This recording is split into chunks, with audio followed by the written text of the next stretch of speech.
A'udzubillahi minasyaitonirrajim. Bismillahirrahmanirrahim. Alhamdulillahi rabbil alamin, nahmaduhu wa nasta'inu wa nastaghfiruh. Wa na'udzu billahi min shururi anfusina wa min sayyiati a'malina. Man yahdihillahu fala mudilla lahu wa man yudlil fala hadiya lahu. Asyhadu an la ilaha illallah wahdahu la syarika lahu wa asyhadu anna Muhammadan abduhu wa rasuluh. Subhanaka la ilma lana illa ma 'allamtana innaka antal alimul hakim. Allahumma 'allimna ma yanfa'una wanfa'na bima 'allamtana wa zidna ilma. Allahumma ati anfusana taqwaha wa zakkiha anta khairu man zakkaha anta waliyuha wa maulaha. Rabbi yassir wa la tu'assir, Rabbi tammim bil khair, amma ba'du. InsyaAllah pagi ini kita sambung tadabbur surah Fussilat. Kelas hari Jumaat, tajaan PQDM, Pertubuhan Quran Daily Malaysia. Minggu lepas kita berhenti setakat ayat 49. 49. Okey, sebelum kita sambung, cuba tengok maksud ayat yang lepas dan kaitannya dengan ayat hari ini. Daripada ayat 47, Allah berfirman, A'udzubillahi minasyaitonirrajim, Ilaihi yuraddu ilmus sa'ah wa ma takhruju min samarati min akmabiha wa ma tahmilu min unsa wa la tad'u illa bi'ilmih wa yawma yunadihim ayna syurakai qalu azannaka ma minna min syahid.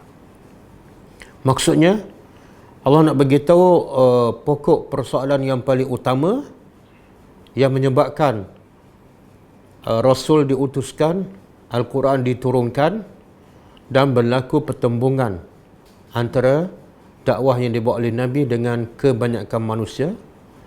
Dan di peringkat awal ialah bertemu dengan orang-orang musyrikin Mekah.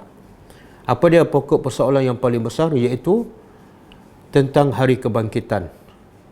Sehingga orang musyrikin Mekah bukan setakat tidak percaya, tapi mereka memperolokkan Nabi dengan sentiasa bertanya dalam bentuk mempermainkan. Wa yaquluna mata hadzal wa'du in kuntum shadiqin. Mereka bertanya kepada Muhammad, bila lagi nak berlaku kiamat? Sekiranya yang kamu cakap itu adalah benar. Maka Allah jawab antaranya dalam ayat 47 ni surah Fussilat, Ilaihi yuraddu ilmus sa'ah. Kepada Allah sahaja dikembalikan tentang maklumat ataupun ilmu tentang hari kiamat. Dan Allah ni bukan setakat dia tahu tentang hari kiamat bila berlaku, pukul berapa, minit ke berapa, saat ke berapa, tapi Allah juga mengetahui apa saja yang akan keluar daripada kelopak-kelopak bunga, buah apa, berapa jenis buah, apa bentuknya, apa rasanya, apa warnanya. Allah saja yang tahu, dan juga apa yang akan dilahirkan oleh setiap kandungan, sama ada manusia ataupun haiwan pun Allah sahaja yang mengetahui. Berapa ramai yang akan lahir, pukul berapa, minit ke berapa, saat ke berapa, jantinanya apa dia, umurnya akan ajalnya sampai bila, bentuknya, warna kulitnya, matanya, hidungnya, semua Allah saja yang tahu. Menunjukkan bahawa satu bukti yang cukup jelas bahawa Allah sangat berkuasa dan mampu untuk menghidupkan semula manusia walaupun manusia telah mati dan hancur. Kemudian Allah begitu di hari akhirat besok, Allah mencabar orang-orang musyrikin yang mensyirikkan Allah. Iaitu Allah kata, panggillah sekutu-sekutu kamu yang kamu anggap mereka tu ada sekutu bagi aku. Panggillah mereka dan mintalah bantuan kepada mereka. Maka ketika itu pada hari kiamat, mereka mengakui bahawa sekutu mereka sebenarnya bukan Tuhan. Mereka berkata, azannaka, kami dah bagi tahu pada engkau, ma minna min syahid, tidak ada satu pun saksi yang boleh membuktikan sekutu yang kami sembah itu adalah Tuhan.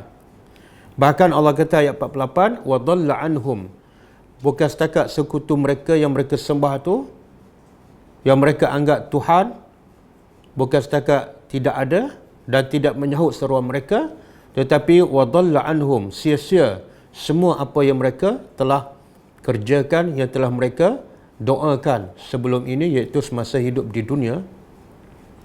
Dan ketika itu wazannu ma lahu min mahis, mereka cukup yakin bahawa tidak ada lagi jalan keluar, tidak ada lagi jalan untuk lari daripada azab Allah Subhanahu wa taala. Kemudian ayat 49 Allah bagi tahu la yasamul insan. Ini penyakit. Allah nak bagi tahu penyakit manusia. Yang boleh kata hampir semua manusia ada, iaitu apa penyakit ini? Penyakit ini hampir semua orang ada, termasuk orang Islam. Dan penyakit ini sangat-sangat bahaya. Apa penyakit ini? La yas'amul insanu min du'ail khair. Manusia tidak akan jemu. Manusia mana ni yang tak beriman? Tidak akan jemu min du'ail khair, daripada berdoa untuk mendapat kebaikan. Apa makna khair di sini? Khair bukan baik di sisi Allah, seperti amal soleh, keimanan, takwa, hari akhirat, surga, bukan. Khair di sini ialah kebaikan di sisi manusia, iaitu apa saja yang membawa kebaikan kepada dirinya, maka itu adalah khair. Seperti badan sihat, harta banyak, pangkat, umur panjang, anak berjaya, itu makna khair. Jadi Allah nak bagi tahu penyakit manusia apa dia? Suka berdoa untuk kebaikan dirinya dan keluarganya. Bukan setakat suka saja, tapi tidak pernah jemu, tidak pernah boring. Kenapa? Sebab dia untuk dirinya. Dan juga maksud khair, maksud tidak jemu juga ialah manusia bukan setakat suka berdoa untuk dapat kebaikan bagi dirinya, tapi manusia suka untuk tambah kebaikan tersebut. Satu, suka berdoa kebaikan. Yang kedua, suka tambah. Makna apa? Tak cukup dengan apa yang ada. Sebab itulah kalau kita tengok apa yang manusia cari setiap hari kan, sebenarnya lebih daripada yang dia perlukan. Dia nak makan banyak ni, tapi yang dia cari lebih daripada yang dia nak makan. Rumah dia nak duduk tak besar sangat, tapi dia buat rumah lebih daripada keperluan. Kadang-kadang bilik sampai 3-4 kan, anak 2 orang je. Kereta dia perlukan sebiji, tapi dia akan cari lebih daripada sebiji. Itu makna manusia tak pernah jemu untuk dapat kebaikan bagi dirinya, dan manusia tak pernah puas untuk mendapat lebih daripada keperluan. Dalam bab apa tu? Dalam bab dunia. Dalam bab dunia. Tapi dalam bab akhirat, Allah tak sebut dalam ayat ni, tapi kita boleh faham. Kalau dalam bab dunia, kebaikan dunia manusia tak pernah jemu, maka kalau dalam bab akhirat, ini manusia yang tak beriman. Kalau dalam bab akhirat, manusia cepat jemu. Sebab itulah kalau doa untuk akhirat, ala kadar je. Doanya pendek, doanya berkala, doanya bermusim, doanya serah kepada orang, serah kepada ustaz. Apa tu? Doa untuk akhirat. Dia cepat jemu, pendek, ringkas, bermusim. Tapi kalau bab dunia, subhanallah, tak berhenti-henti. Tak berhenti-henti untuk mendapat kebaikan. Kadang-kadang dia doa pula ramai-ramai kan.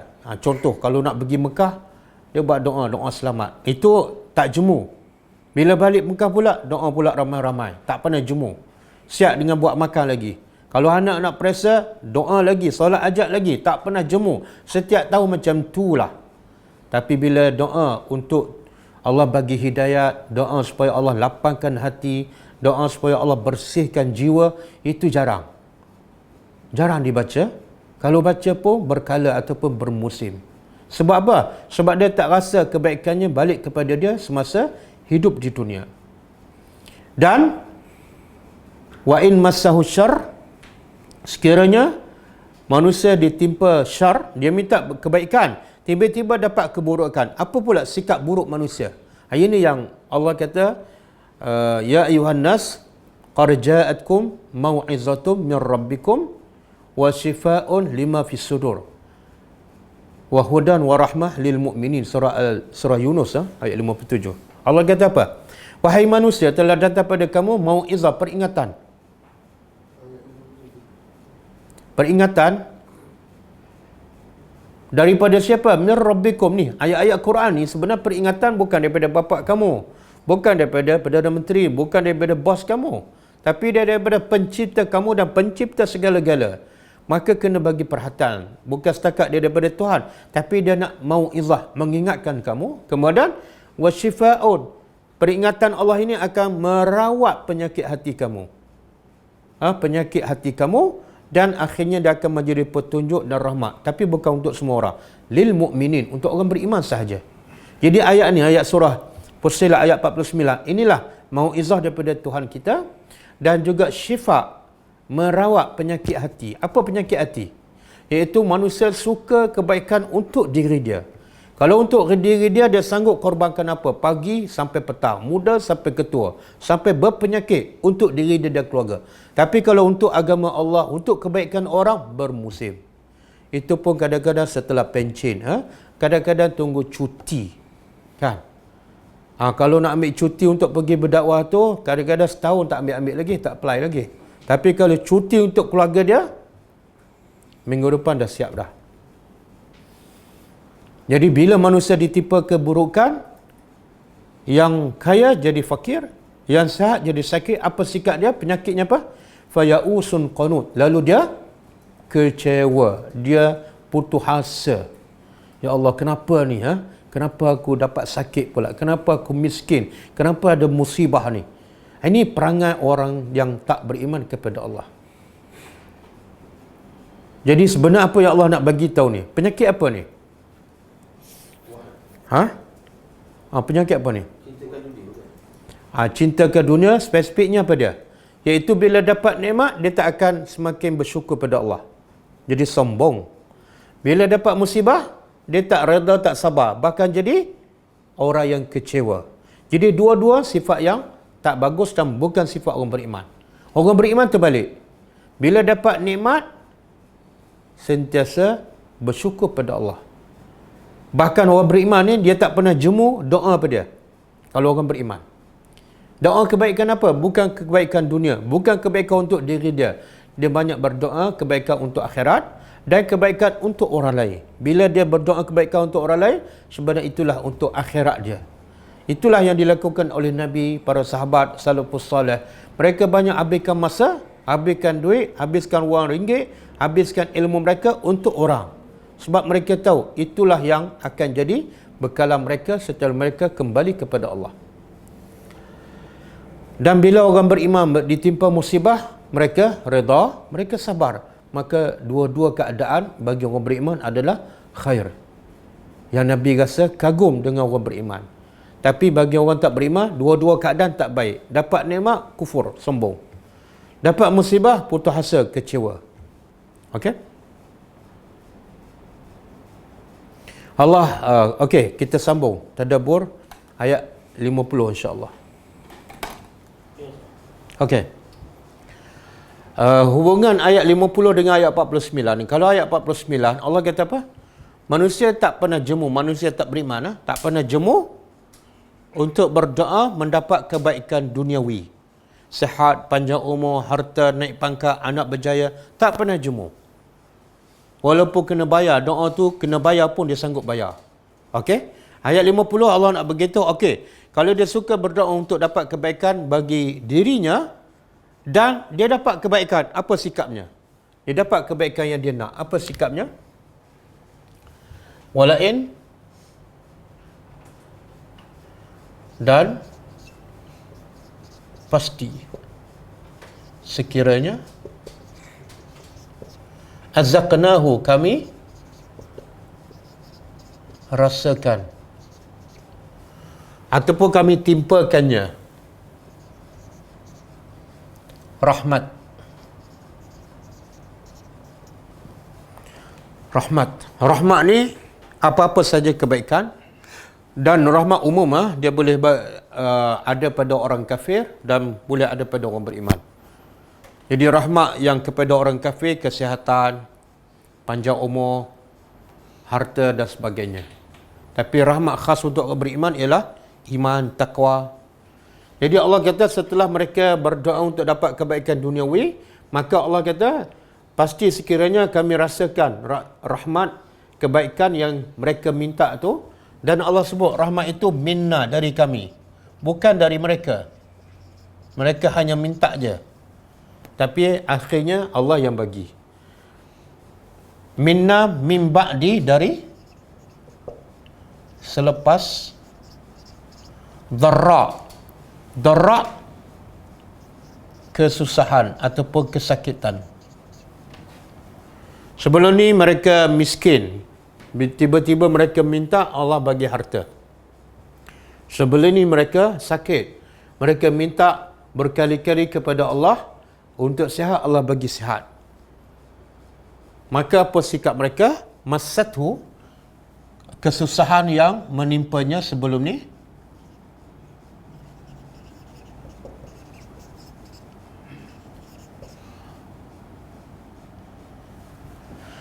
la yaqulunna, ini penyakit ni. Ini penyakit. Pasti mereka berkata. Pasti mereka berkata. Berkata apa? Haza, ini, li, bagiku. Ini penyakit ni. Penyakit apa ni? Bila dia sakit, dia minta kepada Allah sihat, Allah bagi sihat. Bila dia fakir, miskin, dia minta Allah kekayaan, Allah bagi kaya. Bila dapat je, apa mereka kata? Ini semua ni adalah untuk aku. Penyakit apa ni? Penyakit apa ni? Tengok dua patah aja. Haza li. Dua patah aja. Tapi penyakit ni paling bahaya ni. Tak bersyukur, itu kesan dia. Bila ada penyakit ni, kesannya tak bersyukur. Penyakit yang daripada, kalau nak, dia bila dia sebut hazali, makna dia nak berkata apa ni? Ini memang aku patut dapat lah. Memang aku patut dapat sebab aku baik, sebab aku okey, sebab aku usaha. Jadi aku layak dapat. Itu penyakit. Dia rasa dia patut dapat. Dia rasa dia patut dapat sebab apa? Sebab dia okey, dia baik, dia usaha. Termasuklah penyakit iblis, penyakit Qarun, penyakit Fir'aun. Macam Qarun kan, kita ada belajar surah Al-Fajr. Bila dapat harta yang banyak, dia kata apa? Ayat apa? Wa ma utituhu min ilmin indi. Apa yang diberi kepada aku daripada harta ni, rahmat harta, adalah min ilmin indi, hasil ilmu aku. Jadi rasa aku berhak dapat. Kesannya dia tak akan bersyukur lah. Okey, penyakit itu ada tak pada kita semua? Bila kita kerja keras kan, dapat gaji akhir bulan, kita rasa apa? Kita rasa memang aku patut dapat pun. Kata besarnya gaji kamu. Memang aku patut dapat. Aku bekerja keras. Itu penyakit. Penyakit. Kata kamu besar, memanglah aku dah bekerja keras. Memang aku layak dapat. Itu penyakit.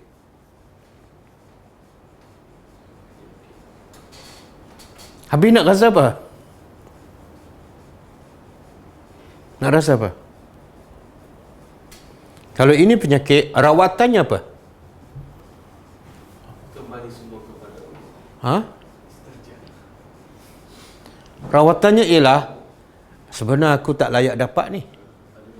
Allah bagi ni bukan sebab usahaku, bukan sebab kecerdikan aku, bukan sebab kehebatan aku, bukan. Tak ada kaitan langsung dengan kelayakan aku. Tapi Allah bagi semata-mata nak menguji aku. Sebagaimana kata Nabi Sulaiman kan, apa dia? Haza min fadli. Lain tu. Haza li dengan haza min fadli Rabbi. Kemudian ada lagi sambungan. Jelaskan liyabluwani. Untuk apa? Kenapa Allah bagi ni? Liyabluwani, untuk dia menguji aku. Hasilnya ashkur am akfur. Hasilnya Allah nak tengok aku bersyukur ataupun kufur. Aja. Ni rasa ni. Ini rawatannya. Allah bagi penyakit kat sini, Allah bagi rawatan dalam surah An-Naml ayat 40. Kisah Nabi Sulaiman. Subhanallah, berapa ramai yang baca Quran tapi tak faham penyakit ni sampai ke mati. Dia bawa jumpa Allah dengan penyakit ni. Okey. Kemudian penyakit ni dia tak berhenti setakat ni je. Penyakit apa? Dia rasa dia berhak dapat. Bukan sebab Allah nak uji. Tak berhenti setakat tu, dia akan membawa kepada satu lagi penyakit lagi bahaya. Apa dia? Wa ma azannu, dan tidak aku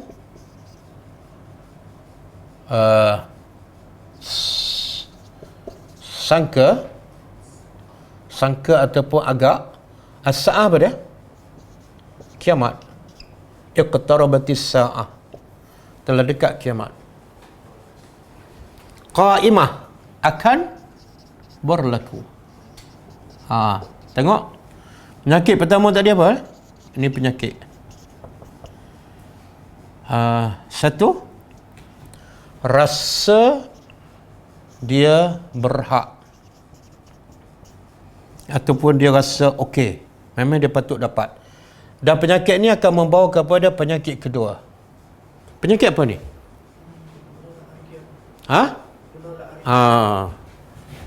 Tak percaya pada hari kiamat. Okey. Kita nak faham kenapa penyakit ni membawa kepada penyakit kufur pada hari kiamat. Kenapa? Ini penyakit ni merebak ni. Dan dia tak ada PKP ya. Kalau nak kontrol dia bukan dengan mask, bukan dengan sanitizer, tapi dengan Al-Quran. Kenapa? Dia rasa dia berhak dapat sebab dia pandai, sebab dia cerdik kan. Akhirnya membawa kepada dia tak percaya pada hari kiamat. Kenapa? Apa kaitan?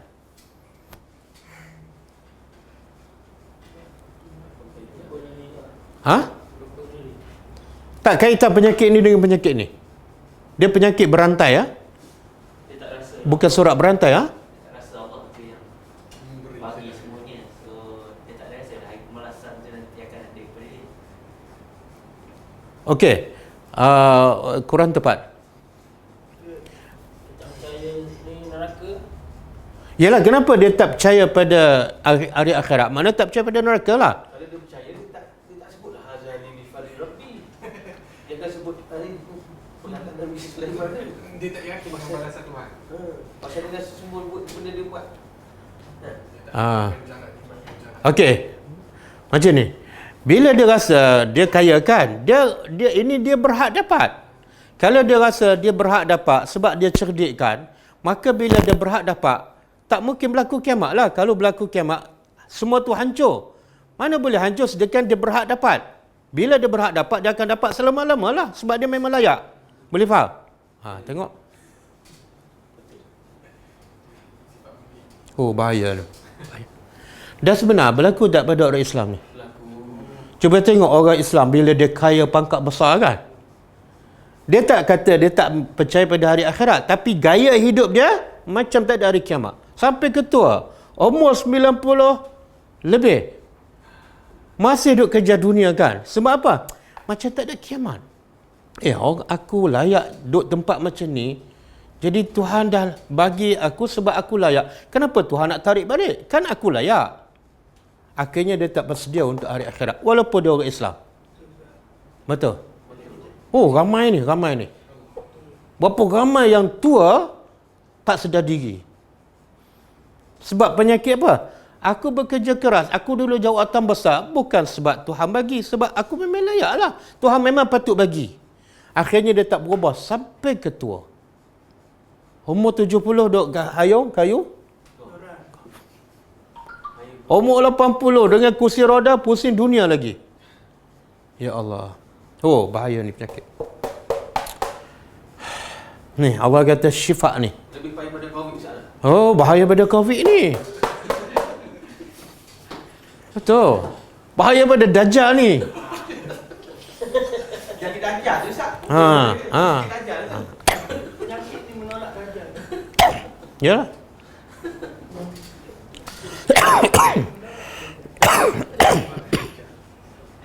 Tengok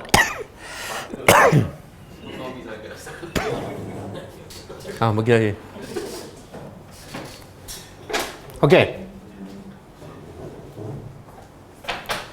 Tengok dia merebak, penyakit ni merebak.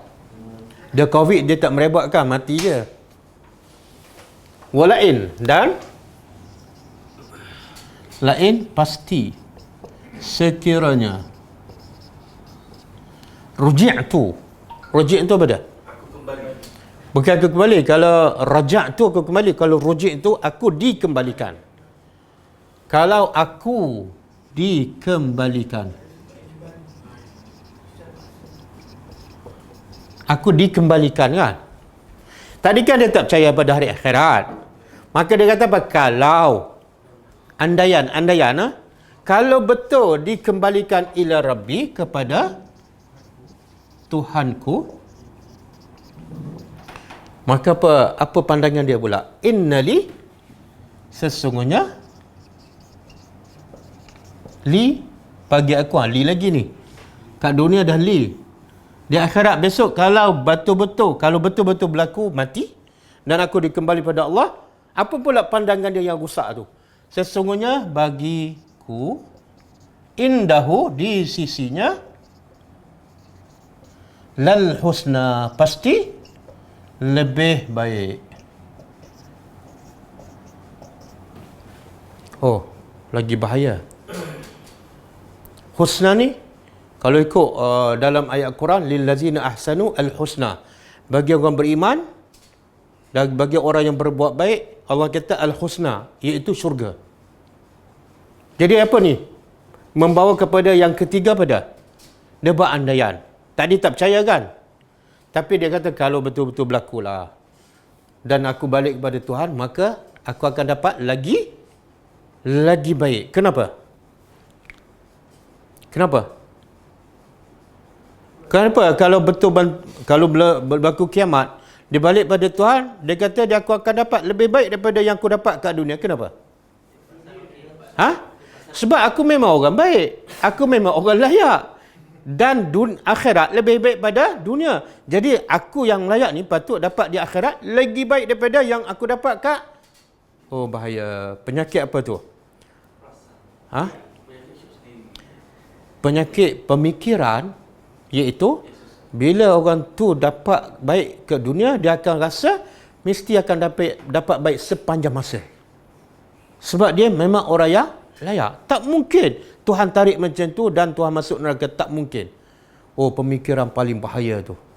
Iaitu bila dapat kebaikan kat dunia, mesti dapat kebaikan di akhirat.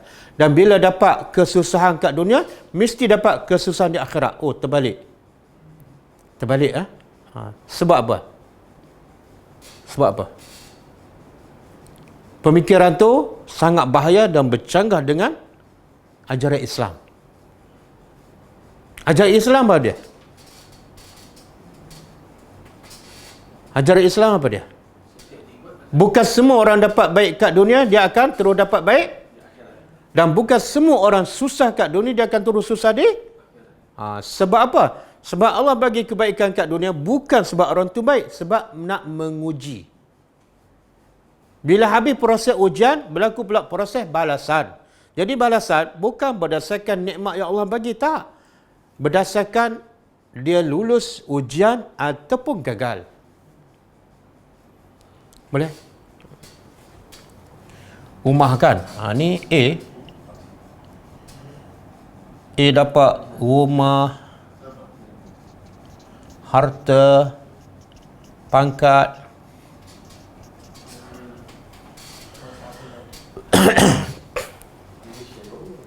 Dia apa? Bersyukur. Maka balasannya apa? Di akhirat. Di akhirat ini kat dunia. Dunia Allah bagi rumah, harta, pangkat, kesihatan. Kalau dia beriman, dia bersyukur. Kat dunia dia dapat syurga. Kalau Allah uji miskin, kemudian sakit, musibah, tapi dia redha, dia sabar, maka balasannya syurga. B, kalau Allah uji dengan rumah, harta, pangkat, tapi dia sombong, maka balasannya neraka. Jadi balasan neraka ni bukan berdasarkan apa yang Allah bagi, tapi berdasarkan lulus ujian ataupun tak. Kan? Tapi puak-puak ni pemikirannya macam mana? Bila dapat nikmat kat dunia, di akhirat mesti lagi baik. Pemikiran yang salah. Okey. Dan Allah sebut ini macam kaedah lah, panduan. Tapi Allah sebut kisah, kisah yang betul-betul berlaku dan orang tu ada penyakit ni. Betul-betul sama dengan ayat ni. Kisah tu dalam surah apa dan kisah apa? Surah Kahfi. Kisah apa ni? Cuba tengok betul tak? Sama tak dengan ayat ni? Cuba buka ayat 35.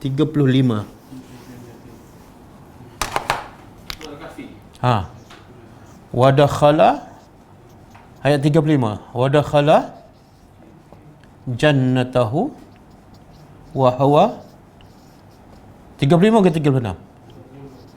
Zalimun li nafsihi. Kemudian wadakhala jannatahu wa huwa zalimun li nafsihi. Kemudian qala ma azunnu antabida hadhihi abada. Itu ayat 36 kan? Tengok. Wa ma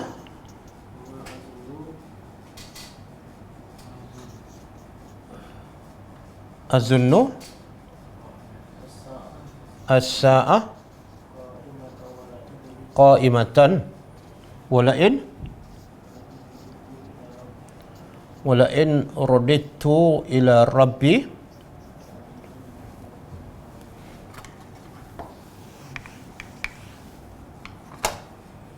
la ajidanna khairan minha munqalaba. Okey, cuba tengok. Yang ni Allah bagi panduan, petunjuk. Yang ni sebagai contoh. Kalau orang tanya, berlaku tak penyakit ni? Berlaku. Allah kata apa? Wa dakhala jannatahu. Seorang lelaki yang Allah bagi apa? Allah bagi 2 kebun, kan? Kebun pula kebun anggur, kebun kurma. Kemudian di tengah-tengah kebun tu Allah bagi alirkan sungai supaya mereka senang untuk jaga pokok. Kemudian dipagari pula dengan pokok-pokok anggur. Macam-macam lagi Allah bagi. Tapi akhirnya dia rasa salah faham. Dia kata apa? Ini jenis apa ni? Hazali. Lepas tu, bila dia masuk kebun ayat sebelum 35, dia kata apa pada kawan dia yang miskin? Ana khairun minhu. Ana aksaru minka malan wa a'azzu wa nafara. Ini penyakit. Dia bangga dengan kawan dia. Dia kata aku lebih banyak daripada engkau harta. Sama dengan Hazali. Ini semua kebun aku dan aku berhak dapat sebab apa? Sebab aku rajin, sebab aku cerdik, sebab aku pandai. Kamu ni pemalas. Dan wa a'azzu nafara, dan aku lebih ramai pengikut, pekerja, staf. Kemudian wadakhala jannatahu, dia telah masuk kebunnya, wa huwa zalimun li nafsihi, dalam keadaan dia tengok siapa yang kata ni? Apa kezaliman dia? Adakah dia bakar kebun dia? Bukan. Apa kezaliman dia pada diri sendiri? Ni. Dia sombong, sombong dengan orang miskin dan dia rasa dia berhak dapat. Kemudian dia kata apa? Qal ma azunnu an tabida hazihi abada. Itu penyakit. Penyakit kedua tadi. Dia kata apa? Aku tak fikir kebun aku ni akan binasa selama-lama. Sama tak yang tadi? Aku tak fikir kebun ni akan binasa. Kenapa? Sebab aku memang layak dapat. Kalau Tuhan binasa, Tuhan tak patut. Kemudian yang kedua, wama azunnu sa'ah, sama ni. Wama azunnu sa'ah qa'imah. Dan aku tak fikir pun kiamat akan berlaku. Okey. Dia buat andaian juga sama dengan tadi. Walain, yang tadi walain roji'tu ila rabbi. Yang ni apa dah? Walain rudittu. Rudittu sama dengan roji'tu. Andaian kalaulah aku dikembali pada Tuhan aku, la ajidanna, pasti aku akan dapati khairan, lebih baik daripada kebun kat dunia. Sebab apa? Aku memang layak dapat. Boleh faham?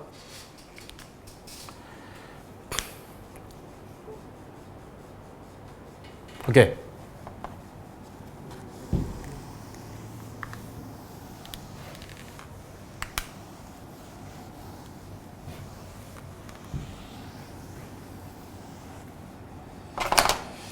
Sebab itulah kita, contohlah kalau kita dah ada nama, ada pangkat kan, tiba-tiba pergi satu tempat orang tak layan, kita rasa kecil hati tak? Tak kecil hati kalau kita faham ni kan. Kalau faham lah. Tapi sebelum ni, katalah kita ustaz ke datuk ke kan, tengok duduk kat masjid je, tengok baring kat situ je, tengok makan kekeri macam orang kampung, duduk pula sebelah orang kampung, dia ada rasa tak? Ada rasa, itulah penyakit. Itulah penyakit. Dia kata apa? Aku tak layak duduk kat sini, aku lagi tinggi. Okey. Kemudian Allah bagi amaran kepada orang yang ada penyakit ni. Apa amaran Allah? Allah tak kata nak tarik balik nikmat tu, tapi Allah kata falanunabbi'anna, maka pasti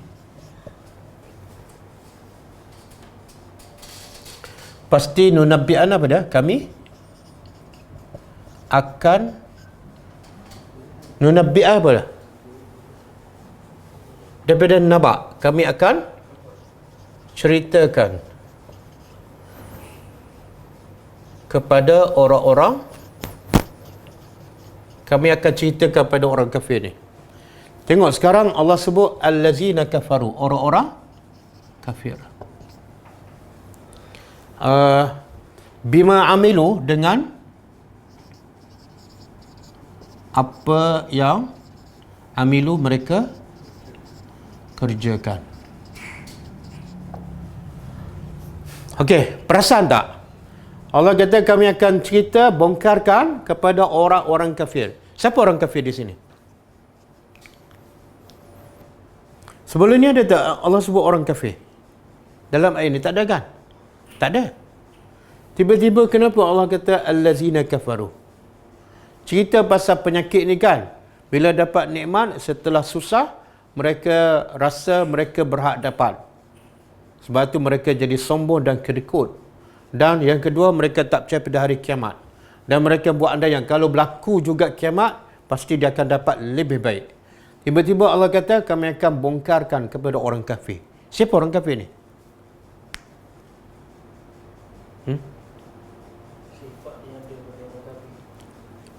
Sifat ni, kalau ikut bahasa lah, sepatut Allah tak sebut ni, kami akan cerita kepada orang kafir. Sepatut ayat macam ni, falanunabbi'annahum,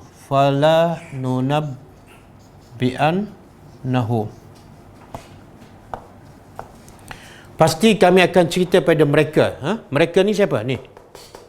Tapi Allah tak guna mereka, Allah sebut orang kafir. Kalau bahasa Arab dia panggil apa? Tempat yang sepatut Allah guna ganti nama, iaitu mereka, tapi Allah guna dengan nama yang jelas, iaitu orang kafir.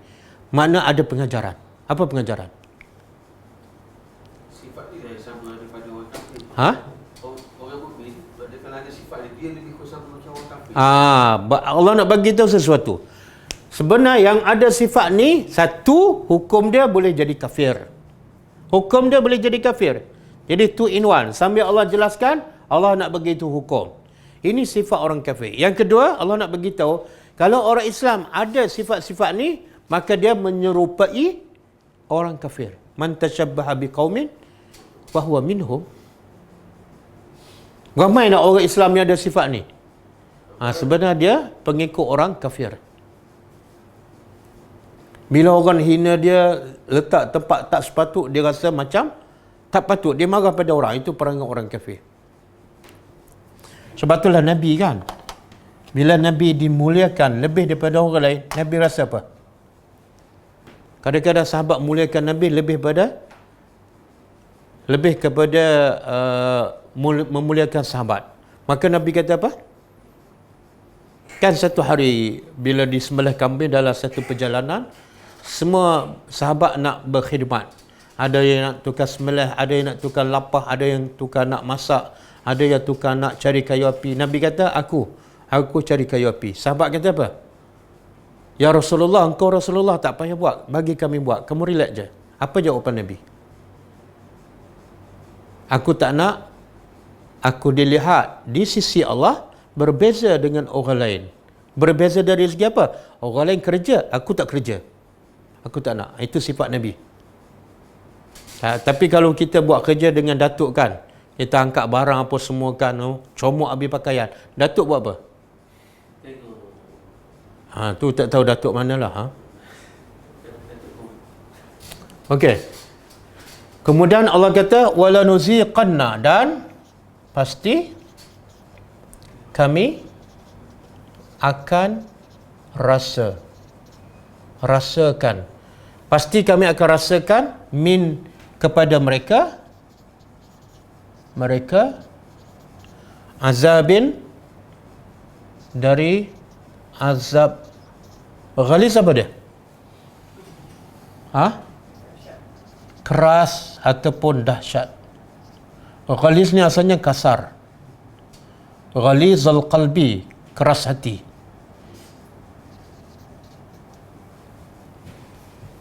Apa penyakit dia ni sampai Allah bagi amaran akan ditimpa azab yang keras? Apa penyakit dia? Bukan COVID-19. Kalau kena penyakit COVID-19 tapi tak ada penyakit ni, okey, selamat. Tapi selamat daripada COVID-19, ada penyakit ni, kena azabin ghalis. Boleh? Semoga Allah bersihkan hati kita daripada penyakit ni. Penyakit rasa kita berhak dapat, kita layak, kita okey.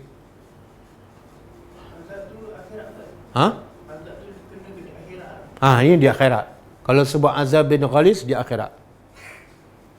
Ya, sebenarnya Allah kalau nak hukum betul-betul di akhirat. Kalau kat dunia ni tak ada apa.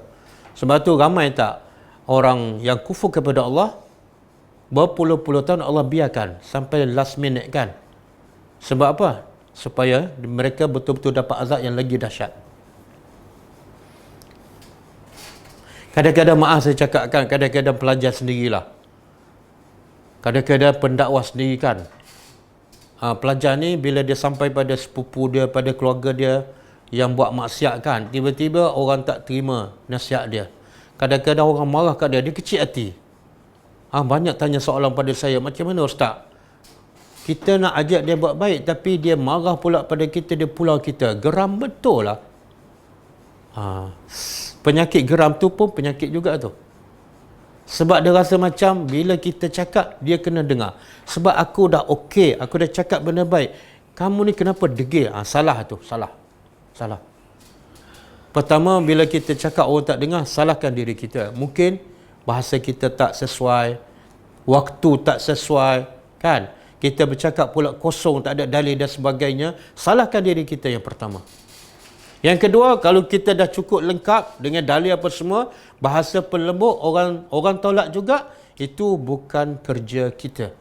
Jadi tak payahlah kecil hati, tak payahlah merajuk, tak payah menangis. Malu pada Nabi kan. Nabi lagi teruk orang maki. Nabi tak menangis pun sebab orang maki. Tapi yang Nabi menangis sebab orang tak beriman. Okey, kemudian wa iza, apabila an'amna, kami telah beri nikmat alal insan, ke atas manusia. Tengok, ini penyakit juga ni. Dia Allah nak huraikan lagi ni. Bila kami bagi nikmat pada manusia, penyakit manusia biasanya apa? A'rada. Dia berpaling. Masa susah, masa sakit, cari Tuhan. Solat ajak macam-macam, pergi masjid setiap hari. Bila Allah bagi nikmat sihat, a'rada, berpaling daripada Allah. Berpaling daripada sunnah Nabi. Tak pergi dah rumah Tuhan. Dan wana'a. Wana'a apa dia? Wana'a, dia jauh. Jauh ni bijanibihi, dalam keadaan sombong. A'rada, berpaling dari mentaati Allah. Wa na'a bijanibihi, dia jauh daripada orang, jauh daripada masjid, dia jauh daripada orang miskin. Sebab apa? Sebab dia rasa dia standard yang lain.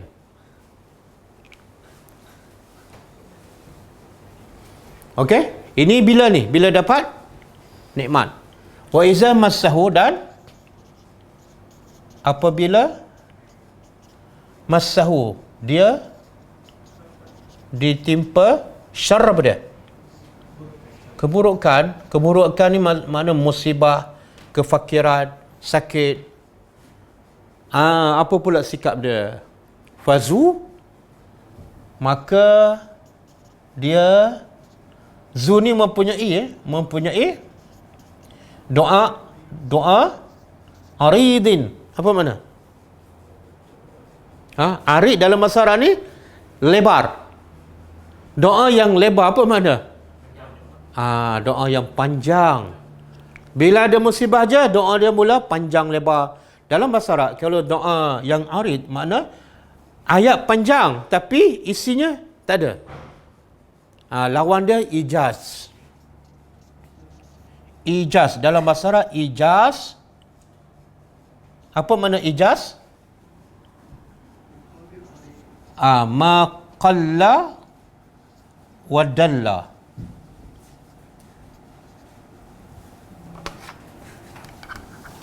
Ma qalla wa dalla. Apa makna dia? Ijaz, ma qalla, apa yang sedikit tetapi maksud dia mendalam. Ini ijaz. Lawan dia pada arid. Panjang tapi isinya, dia bila dia berdoa berbunga-bunga kan. Aku dah lama sihat, kenapa tiba-tiba sakit? Aku dah kerja keras, macam-macam dia sebut. Sampai setengah jam. Kalau ustaz doa 5 minit dia tak puas hati. Ustaz, saya bagi 100, kenapa doa pendek? Okey? Jadi perangai apa ni sebenarnya? Bila dapat nikmat, a'rada, sombong. Bila ditimpa musibah, mula cari Tuhan. Ramai tak ni? Bila sakit je, carilah masjid, carilah ustaz, carilah pak imam untuk solat hajat, untuk buat tahlil dan macam-macam. Itu dia panggil doain arid. Perangai buruk manusia. Mulalah cari orang miskin kan. Yalah, banyak macam tu. Tiba-tiba lepas solat je diumumkan, minta solat hajat kepada si fulan yang tinggal di taman kita ni, tapi tak pernah datang dalam masjid, dalam bracket lah, yang sedang sakit ternak di hospital dan akan dioperate pukul 8 malam ni. Jemaah semua tak kenal. Bila ada musibah, cari Tuhan. Berbeza dengan orang beriman. Allah nak beritahu orang beriman apa dia? Bila dapat nikmat, syukur, semakin taat. Dan bila dapat syar, Redha, sabar. Oh, cantik.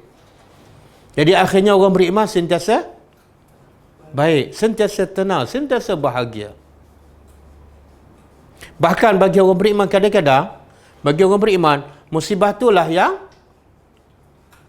yang menguntungkannya. Musibah itulah yang menjana pahala lagi besar. Kan Nabi sebut dalam satu hadis.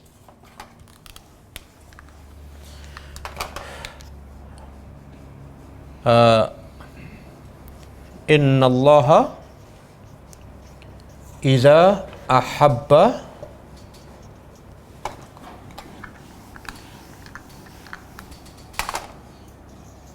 qauman ibtalahu.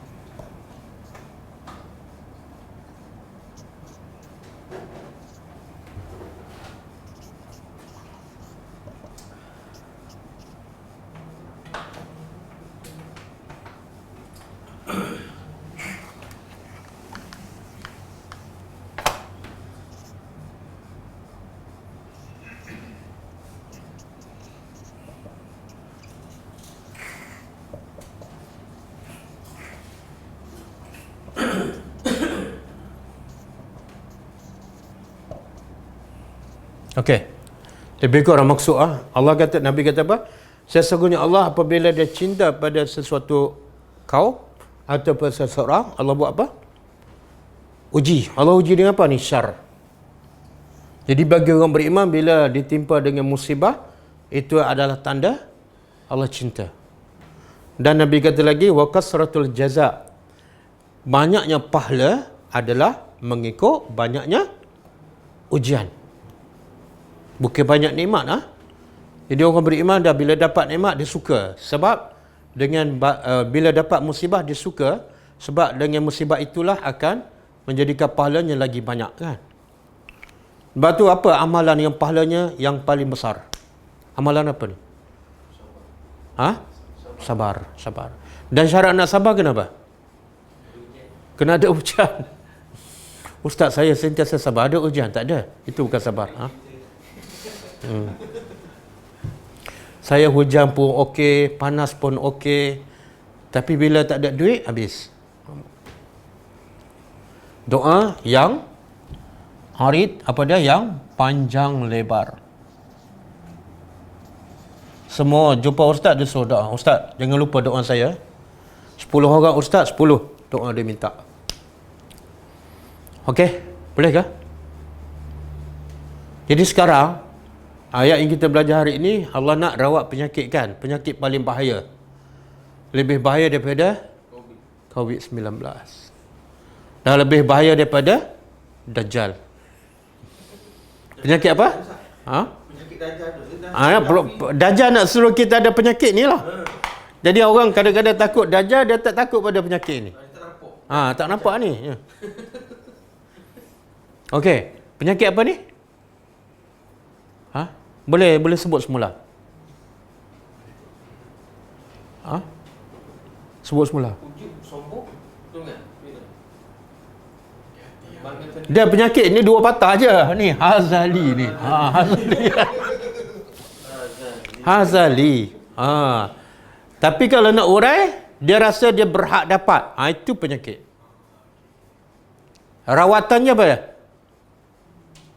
Rawatannya apa? Ini bukan aku tak berhak dapat, tapi Allah bagi nak uji aku. Allah nak uji aku. Okey? Kuarantin. Berarti 14 hari tadabbur Al-Quran setiap hari. Bukan tadabbur 14 surah, tapi 114 surah. Tadabbur kat Mekah 20 hari, Madinah 20 hari. 40 hari. Jadi kadang-kadang orang pergi Mekah lagi ada penyakit tu. Dia rasa berapa kali dia pergi umrah? 5 kali. Tu ada penyakit tu. Ustaz rawat kat mana? Ustaz rawat kat sana. Tak, sebelum orang pergi sana kena rawat kat Malaysia. Okey? Dah. Pukul berapa jam? 4 minit lebih? 4 minit. Okey, soalan. Boleh Hazah? Jadi penyakit ni tersebar dalam masyarakat kita. Yang orang kafir tak payah cakap lah. Tapi dalam masyarakat Islam kita, berlaku pada orang Islam, berlaku pada orang yang suka pergi masjid, berlaku pada orang yang suka masuk kelas agama, bahkan kadang-kadang kelas tadabbur pun ada penyakit ni. Bila dia pandainya, contohlah, bila dia pandai je, dia rasa dia berhak dapat ilmu sebab dia usaha lebih. Sebab dia pandai, itu penyakit. Kemudian membawa kepada dia rasa tak mungkin hilang penyakit ni, tak mungkin hilang kelebihan ni sebab dia memang berhak dapat. Dan akhirnya dia merendahkan orang, dia tak layan orang yang jahil, dia tak layan orang miskin. Dan paling bahaya ialah bila dia tak bersedia langsung untuk akhirat. Sebab pemikirannya, kalau aku dapat kebaikan kat dunia, maka kebaikan ni akan dapat lebih baik di akhirat besok. Dan saya nak ingatkan kepada satu hadis yang biasa kita sebut dan biasa kita dengar kan. Nabi kata ada manusia kat dunia dia beriman, tapi dia orang yang paling miskin, paling susah, paling menderita. Tapi dia beriman. Tengok, Islam berlawanan dengan penyakit ni. Susah kat dunia bukan mesti susah di akhirat. Jadi lepas tu, bila dia di akhirat besok Allah masukkannya ke syurga, sekejap je Allah celup, sekejap, kemudian Allah keluarkan, Allah tanya, pernah tak kamu rasa musibah, menderita, kesusahan dalam hidup sepanjang kamu hidup kat dunia? Dia jawab apa? Tak pernah. Sedangkan dia orang paling miskin, paling banyak musibah. Kenapa? Sebab dia dapat syurga bukan berdasarkan nikmat kat dunia, tapi berdasarkan dia lulus ujian, dia redha dan sabar. Dan dibawa pula orang yang paling kaya, paling senang, paling nikmat kat dunia, tapi dia tak beriman. Maka balasannya dia masuk neraka. Bila masuk neraka sekejap Allah angkat, kemudian Allah tanya, pernah tak kamu rasa nikmat dalam hidup sepanjang di dunia? Dia jawab apa? Tak ada pun. Kenapa? Padahal dia orang paling kaya, paling sihat, paling nikmat, tak pernah sakit pun kat dunia. Sebabnya dia salah faham, dia ada penyakit tadi. Dia rasa bila dapat nikmat kat dunia, maka dia tak perlu solat, dia tak perlu tutup aurat, dia tak perlu pergi ke masjid, sebab dia memang berhak dapat sampai ke akhirat. Akhirnya dia dimasukkan ke dalam neraka. Jadi semoga Allah bersihkan kita daripada penyakit ni, dan selalulah kita baca doa, Allahumma ati anfusana taqwaha. Ya Allah, berilah pada jiwa-jiwa kami kebersihan. Kebersihan daripada apa ni? Penyakit-penyakit ni. Rasa kita pandai, rasa kita layak, rasa kita memang patut kaya. Bila miskin kita sedih, kita kecewa. Jangan. Allahumma ati anfusana taqwaha wa zakkiha anta khairu man zakkaha anta waliyuha wa maulaha. Okey. Ada soalan?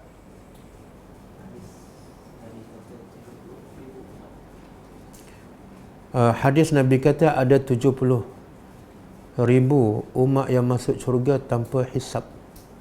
Hisab, bukan hisab. Adakah orang yang lewat lewat sedar dan masih belajar boleh? Okey, dalam hadis tu Nabi kata, Nabi tak kata orang yang 70,000 boleh masuk syurga tanpa hisab. Nabi tak sebut dia masuk Islam lewat, tak. Tapi Nabi sebut sifat dia. Apa sifat yang 70,000 akan masuk syurga tanpa hisab? Sifatnya ialah dia bertawakal sepenuhnya kepada Allah. Termasuklah kata ulama, dalam bab doa pun dia sendiri berdoa kepada Allah. Dia tak minta doa daripada orang lain, orang tengah ke, ustaz ke, tak ada. Tawakal dia sampai tahap tu. Saya bagi contohlah, tawakal macam mana ni, contohlah.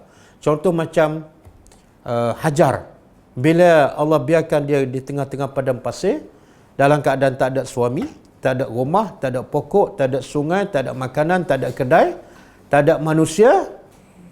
Jadi dia hanya bertawakal, bergantung pada Allah saja. Itu contoh. Kita ni banyak tawakal kan, bergantung pada suami, bergantung pada kereta, bergantung pada telefon. Bila telefon tak ada je, jam kita. Bergantung pada duit, bergantung pada orang, macam-macam bergantung. Jadi rasanya kita susah untuk masuk dalam kumpulan 70,000. Sebab tu bila Nabi sebut 70,000 tu, ada seorang sahabat, saya lupa nama dia. Dia kata, ya Rasulullah, doakan aku supaya termasuk dalam kumpulan tu. Nabi kata, engkau daripada golongan 70. Nabi tak kata kamu baru masuk Islam ke dah lama, tak. Jadi syarat dia bukan lama ataupun lewat masuk Islam. Syarat dia ada sifat tu. Yarhamkallah. Kemudian ada seorang lagi sahabat kata, "Ya Rasulullah, doakan." Maka Nabi kata, nama sahabat tu Unkashah. Unkashah sabaqaka. Unkashah telah mendahului kamu. Jadi Nabi tak kata kamu tak layak, tapi Nabi bagi alasan, Unkashah dah mendahului kamu, dah tak ada. Mungkin dah cukup 70,000, wallahu a'lam. Selalu ibu bapa akan memuji anak-anak jika rajin dan pandai, akan beroleh kejayaan. Pujian sebagai motivasi, itu tak ada masalah. Setakat puji untuk bagi motivasi, tak ada masalah. Tapi ada hak dia. Ada hak dia. Jangan kita puji dia sampai dia rasa dia pandai, dia saja yang pandai, dia lebih pada orang lain. Jangan. Puji dan kita bagi peringatan. Kamu cerdik pun sebenarnya itu adalah daripada Allah, dan Allah nak uji kamu. Tambah sikit supaya dia tak melampau ataupun sombong. Sempat hadir. Macam mana nak tunduk ke hawa nafsu kita agar merasakan semua yang kita miliki ini adalah ujian, bukan habuan atas usaha kita. Okey, ulama bagi kaedah lah, tips supaya kita rasa yang kita dapat ni adalah ujian. Okey, saya pernah sebut dalam tadabbur surah Al-Fajr, ulama bagi kaedah antaranya ialah bila kita dapat nikmat sihat ataupun dapat harta ataupun kaya, naik pangkat ke sebagainya, kita buat soalan. Kenapa Allah naikkan pangkat? Kenapa Allah bagi aku kaya? Kenapa Allah bagi aku sihat? Adakah sebab aku okey? Kalau aku ni baik, aku berhak dapat. Allah juga bagi harta pada Qarun. Adakah Qarun tu okey? Bukan. Allah bagi harta pada Qarun, bukan Qarun tu okey. Maknanya Allah bagi harta pada aku bukan sebab aku okey, tapi nak uji.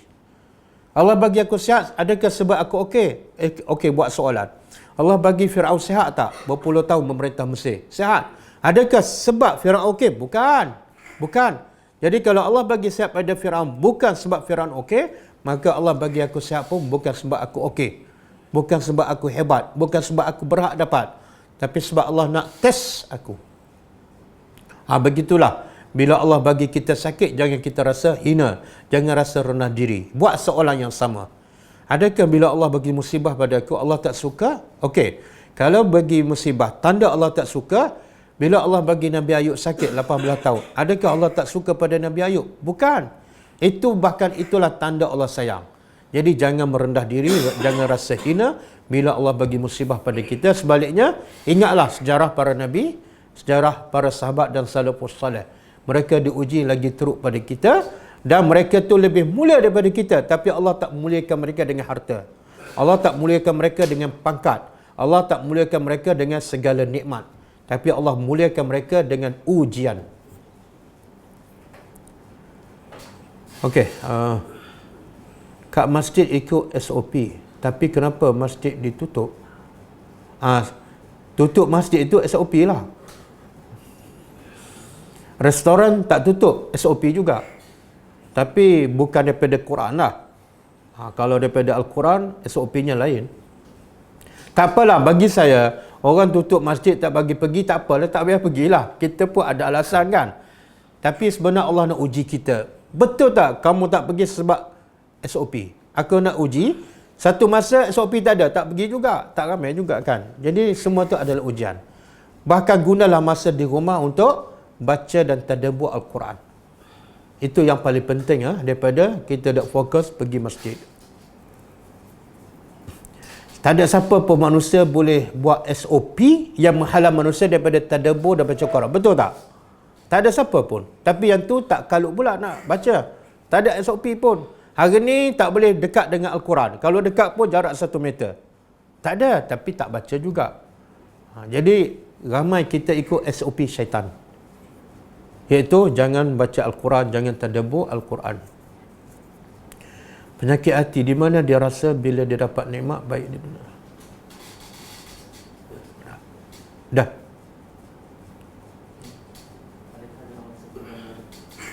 Mana ni? Adakah doa masuk bulan baru ada hadis? Tak ada. Doa masuk bulan baru tak ada hadis. Tak ada. Tak ada doa khusus Yang doa yang paling penting pada ihdinas siratal mustaqim. Doa yang paling penting pada Allah kata ya ayyuhallazina amanu ittaqullaha haqqa tuqatih wa la tamutunna illa wa antum muslimun. Allah kata, wahai yang beriman, bertakwalah pada Allah dengan sebenar-benar takwa dan jangan kamu mati melainkan dalam keadaan kamu Muslim. Jadi doalah supaya sentiasa mati dalam Islam. Bulan Zulhijjah ke, bulan Januari tak penting. Yang penting masa kita mati, kita Islam.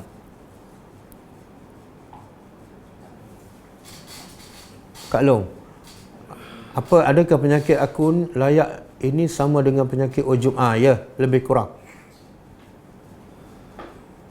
Bila kita diuji selalu mulut cepat melatah. Bila kita teringat cepat-cepat istighfar. Adakah lulu ujian? Oh, saya bukan Tuhan nak bagi markah ni.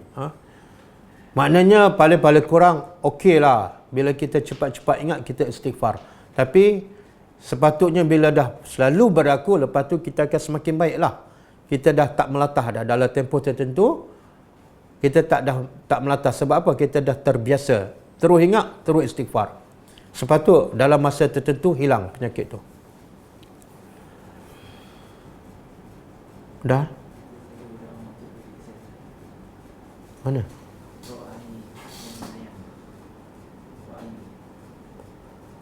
Kita selalu berdoa untuk beri kesihatan, dan bila kita rasa sihat, kita rasa doa kita dimakbulkan.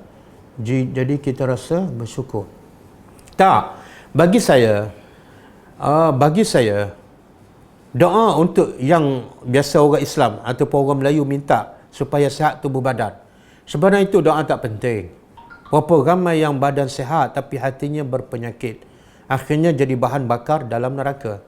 Sebab tu ada satu hadis Nabi kata, dia bawa manusia yang sehat wal afiah, badan dia tetap sehat wal afiah, tapi bila ditimbang dengan seekor nyamuk lagi berat daripada dia. Makna sehat tak ada nilai. Sebab itulah mintalah afiah. Allahumma inni as'aluka al-afwa wal afiah. Yang zikir yang Nabi ajar baca pagi dan petang. Ya Allah, aku mohon kepada engkau afiah. Afiah ni apa makna? Afiah fizikal dan afiah hati sekaligus. Kalau minta sihat badan saja, kadang-kadang sebab sihat badanlah manusia lagi sombong dan lagi jauh daripada Allah. Bila dia sihat, macam-macam benda dia boleh buat, macam-macam benda dia akan fikir. Jadi mintalah sihat al-afiah, iaitu merangkumi sihat fizikal dan sihat hati. Bila kita terima WhatsApp yang bukan daripada fakta ilmu, berat untuk menegur kepada penghantar sebab nak jaga hubungan. Sebenarnya iman kita lemah lagi lah bila kita dapat WhatsApp yang maklumatnya tak betul ataupun tak ada dalil, tapi kita tak berani nak tegur. Sebenarnya itulah bukti iman kita lemah.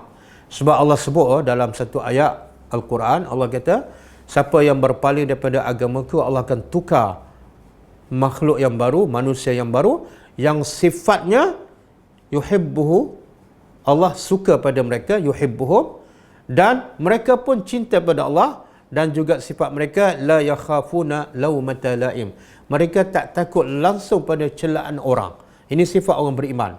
Bila kita nak tegur orang, takut orang kata, takut orang pulau, takut orang cela, sebenarnya kita belum ada keimanan. Iman kita lemah. Jadi kuatkan iman dengan tadabbur Al-Quran ayat demi ayat.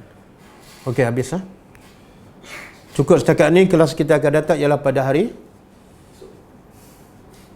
Isnin pukul 10 pagi, insya-Allah. Tak ada. Satu Ahad sepatut call kerai.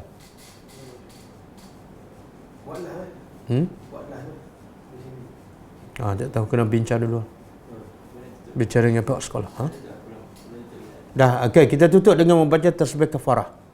Subhanakallahumma wa bihamdika asyhadu an la ilaha illa anta astaghfiruka wa atubu ilaik.